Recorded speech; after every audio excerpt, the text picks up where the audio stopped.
అందరికీ నమస్కారం. Welcome to our channel. This is doctor Rajitha, your family physiotherapist. ఇవాల్టి వీడియోలో మనం ఆస్టియోఆర్థరైటిస్ సిరీస్లోనే ఎక్స్రే ఫైండింగ్స్ అనేది ఎలా చూస్తాము అనేది చూద్దాం. అయితే ఇది ఎక్కువగా స్టూడెంట్స్కి అండర్స్టాండింగ్కి బాగా ఉంటుంది, అలాగే పేషెంట్స్కి కూడా అండర్స్టాండింగ్కి బాగుంటుంది. ఎందుకు అంటే వాళ్ళు ఏ గ్రేడ్లో ఉన్నారు, ఆ గ్రేడ్కి వాళ్ళు ఏమేమి జాగ్రత్తలు తీసుకోవచ్చు, ఏ ఎక్సర్సైజెస్ వాళ్ళకి అప్లికబుల్ అనేది తెలుసుకోవచ్చు. కాబట్టి ఇద్దరికీ ఇంపార్టెంటే. Let us get in to the video. First మనం ఇలా ఎక్స్రే తీసుకున్నప్పుడు ఫస్ట్ మనం చేయాల్సింది ఏంటంటే, అసలు ఈ బోన్స్ ఏ బోన్స్ అనేది మనం ఒకసారి ఐడెంటిఫై చేయాలి. పైనది ఫీమర్ బోన్, కింద టిబియా బోన్, ఫిబులా బోన్. ఇది AP view, antero posterior view, same అదే ఉంటుంది. పైన ఇది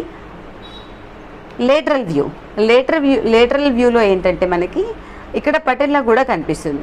సో ఫస్ట్ మనం వీటిని ఐడెంటిఫై చేయాలి, ఈ బోన్స్ని ఐడెంటిఫై చేయాలి. ఇక్కడ రాసి ఉంటుంది మనకి రైట్ అండ్ లెఫ్ట్. ఇది రాయకపోయినా కూడా మనం తెలుసుకోవచ్చు. ఎందుకు అంటే ఇక్కడ చూడండి, ఇది టిబియా అనేది మీడియల్ సైడ్ ఉంటుంది, ఫిబులా అనేది లేటరల్ సైడ్ ఉంటుంది. కాబట్టి ఇది రైట్ బోన్, ఇది లెఫ్ట్ బోన్ అనేది అలా కూడా మనం తెలుసుకోవచ్చు. కానీ ఇక్కడ వాళ్ళు ఆల్రెడీ మెన్షన్ చేసే ఉంటారు. ఇది రైట్ నీ యాంటీరో పోస్టీరియర్ వ్యూ, ఇది లేటరల్ వ్యూ, ఇది left knee AP view, lateral view. అయితే ఇప్పుడు మనం మెయిన్గా చూడాల్సింది ఏంటంటే ఈ ఆర్టికులర్ మార్జిన్స్ చూడండి. ఈ ఆర్టికులర్ కార్టిలేజ్ బోన్కి పైన జాయింట్ ఫామ్ అయ్యే ప్లేస్లో మనకి ఆర్టికులర్ కార్టిలేజ్ అనేది కవర్ అయి ఉంటుందని చెప్పాం కదా. ఆ ఆర్టికులర్ మార్జిన్స్ చూడాలి. చూసినప్పుడు ఇక్కడ చూడండి, ఈ పర్టికులర్ ఎక్స్రేలో మనకి మార్జిన్స్ అనేవి కొంచెం ఆబ్లిటరేట్ అయి ఉన్నాయి చూడండి ఇక్కడ. అలాగే ఇక్కడ టిబియల్ స్పైక్స్ కూడా క్లియర్గా కనిపిస్తున్నాయి. యూజువల్గా అయితే నార్మల్ ఎక్స్రేలో ఈ టిబియల్ స్పైక్స్ అనేవి ఉండవు, కానీ ఇక్కడ టిబియల్ స్పైక్స్ అనేవి ఉన్నాయి. ఈ margins medial side, lateral side కూడా ఉంది. ఇక్కడ చూడండి, మీడియల్ స్పేస్ తగ్గింది. చూసారా, మీడియల్ స్పేస్ తగ్గింది. కామన్గా మీడియల్ సైడే మనకి ఎక్కువగా ఎఫెక్ట్ అవుతుంది.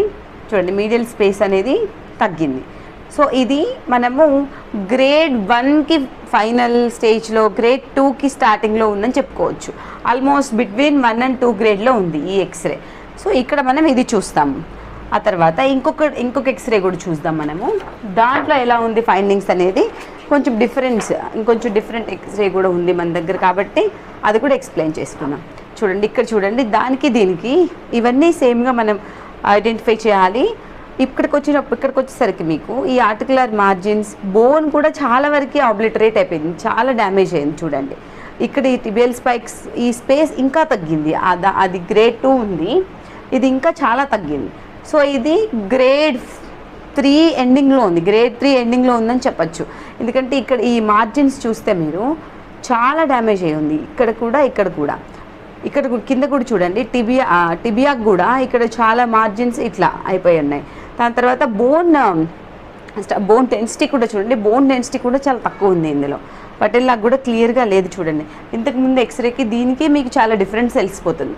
ఇక్కడ చూడండి, ఇక్కడ దీనికి ఉన్న మార్జిన్స్ కూడా చాలా తగ్గాయి. సో ఇది grade 3 ending stage, grade 4 starting stage అలా చెప్పచ్చు. సో ఇలా ఉంటుందన్నమాట మనకి ఈ ఫైండింగ్స్ చూసుకొని. దీని ప్రకారం మనము ఏ ట్రీట్మెంట్ చేయాలి, మెడికల్ ట్రీట్మెంటా, ఫిజియోథెరపీనా, సర్జరీనా అనేది వాళ్ళు ఆర్థోపెడిక్ సర్జన్స్ డిసైడ్ చేస్తారు. మనం సర్జరీకి వెళ్ళకుండా పోస్ట్పోన్ చేసుకుంటూ ఫర్దర్ డ్యామేజ్ కాకుండా ఫస్ట్ గ్రేడ్ అని మనకు తెలిసిన వెంటనే ఫస్ట్ సెకండ్ గ్రేడ్లోనే మనం తగిన ప్రికాషన్స్ తీసుకొని ఎక్సర్సైజెస్ చేసి కరెక్ట్గా మెయింటైన్ చేయగలిగి, సప్లిమెంట్స్ తీసుకుంటూ కరెక్ట్గా మెయింటైన్ చేయగలిగితే 4కి వెళ్ళకుండా మనం చాలా వరకు దాన్ని ఎక్స్టెండ్ చేసుకోవచ్చు. Thank you so much for watching.